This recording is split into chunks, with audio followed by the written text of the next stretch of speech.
Atenção, começando o nosso videocast, onde alguns tópicos serão debatidos nesse importante vídeo agora que vai ser disponibilizado. E eu quero primeiro falar sobre os elementos do fato típico, né? O fato típico, que é aquele previsto na lei penal como crime, tem a conduta humana, que pode ser uma ação ou uma omissão, tem um resultado, tem um nexo de causalidade, tem uma tipicidade. O fato típico é aquele praticado pelo ser humano no mundo dos fatos e que se adequa, que se justapõe, que se encaixa perfeitamente em uma norma penal que prevê a conduta como crime. Costumes podem criar crimes e definir penas? Não, jamais, porque o direito penal ele é normativo.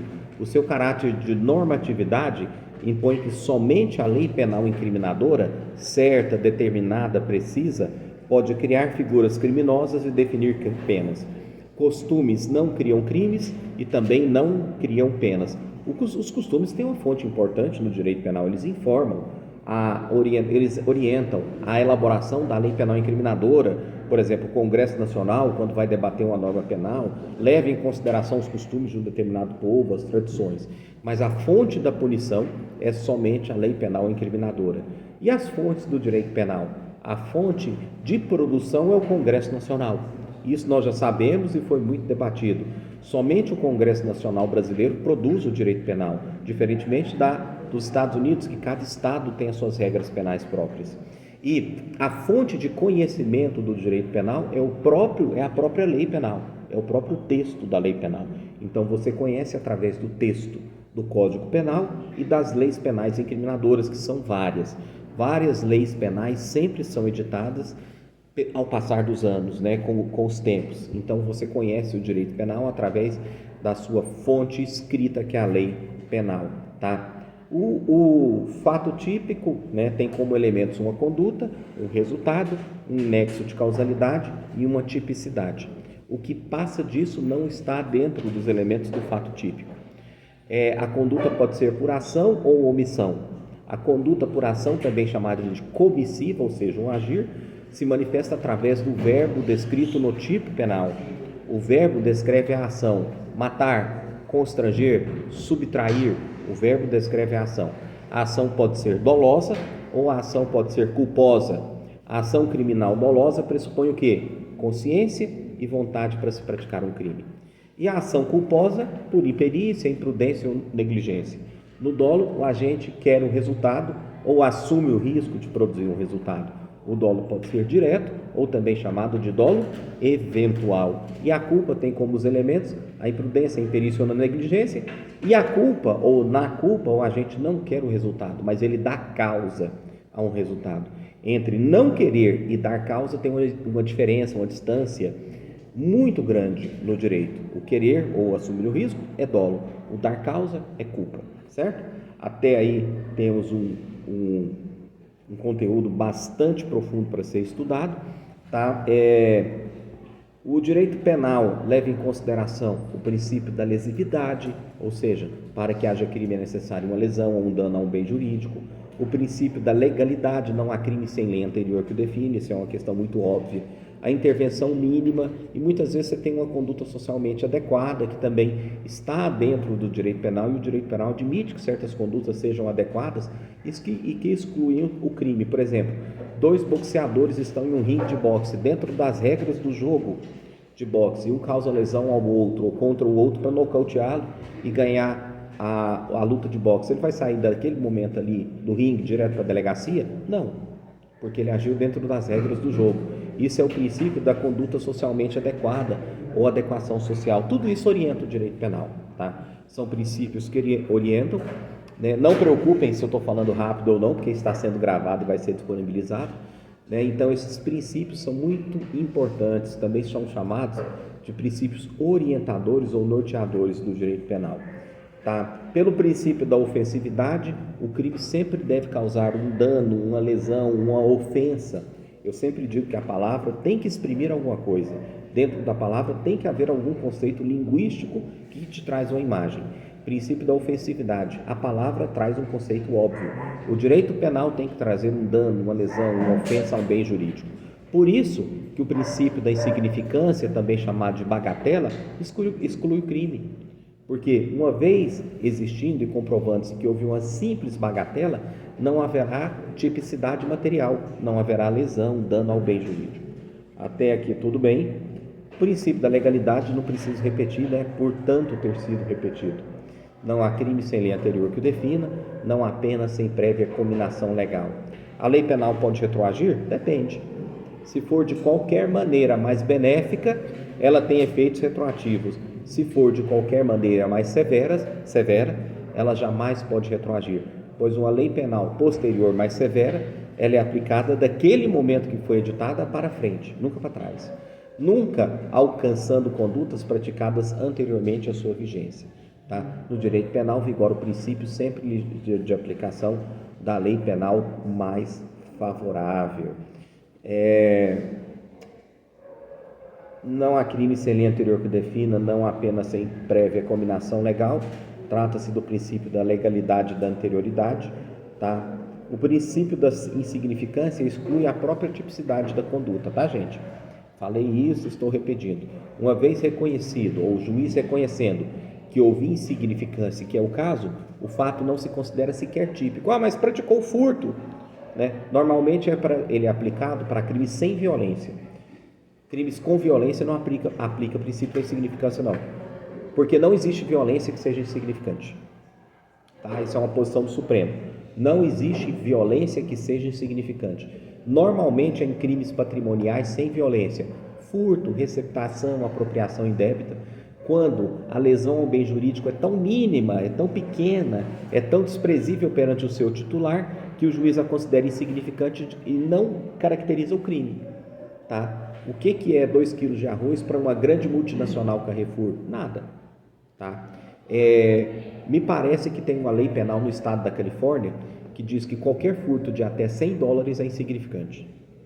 Eu tenho quase certeza que tem essa lei penal limitando a $100. Né? Essa lei é muito criticada porque deu um limite para o princípio da insignificância da Califórnia. Se não é $100, é próximo. Tá? Então a pessoa vai medir o que é insignificante ou não. Aqui no Brasil não tem limite, depende do juiz, em cada caso concreto. E colocar limite no princípio da insignificância é muito perigoso, porque senão parece que a pessoa está com a carta de autorização para praticar o crime até aquele limite. Então aqui no Brasil fica a critério dos juízes. Tem juízes que são muito resistentes, há juízes que são mais liberais. Isso faz parte de algo que se chama política criminal. Nem todo juiz pensa igual, todo juiz tem uma orientação nas suas decisões, certo? Mas o princípio da insignificância, quando aplicado, exclui a própria tipicidade. Tá? Quais são as penas proibidas pela nossa Constituição? Pena de morte, caráter perpétuo, trabalhos forçados, cruéis e de banimento. Isso em razão de quê, gente? Princípio da dignidade da pessoa humana, tá? É um princípio muito importante, ou também chamado princípio da humanidade ou dignidade da pessoa humana, tanto faz, tá? Princípio da humanidade ou dignidade da pessoa humana. Essas penas são as penas proibidas pela própria Constituição, tá? O direito penal é subsidiário. A subsidiariedade também está muito ligada ao princípio da intervenção mínima, tá? Intervenção mínima.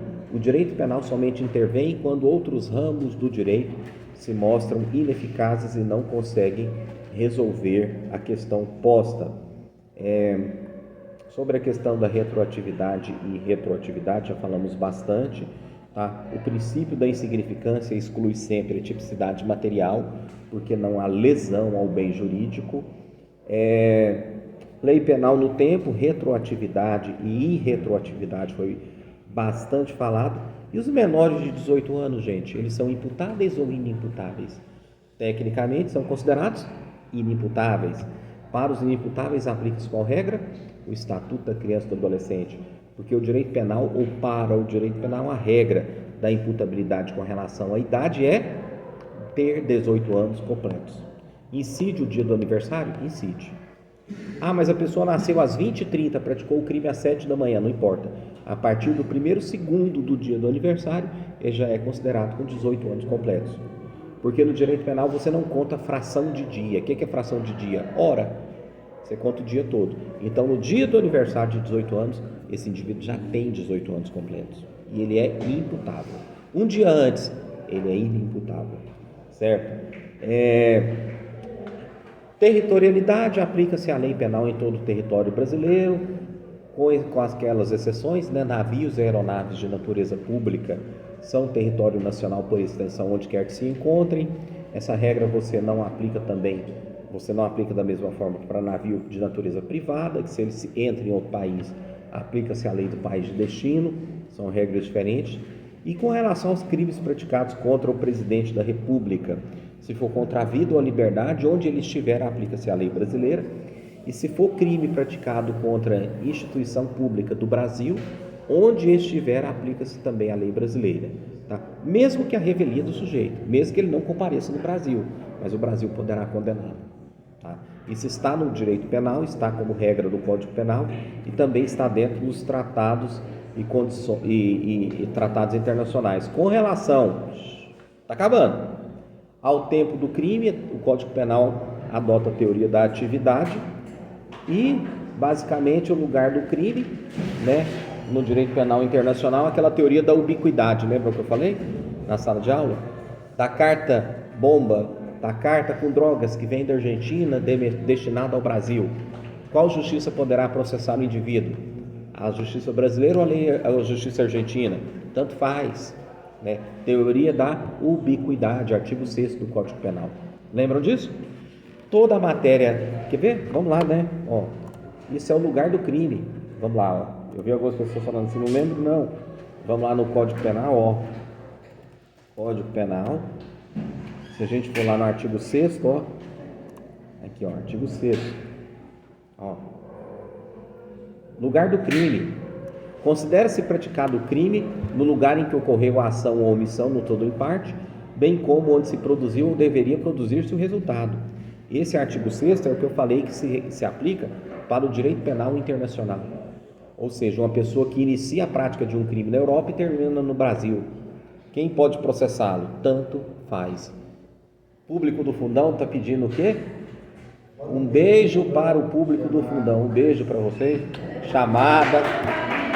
Chamada, né? Fizemos uma super revisão aqui, né? Nessa revisão que deu aqui em torno de 15 minutos, eu falei brevemente, mas não tem problema, está tudo gravado, né? Eu vou colocar no YouTube, depois eu mando o link para vocês. É uma revisão, eu expus os pontos, os temas que serão debatidos.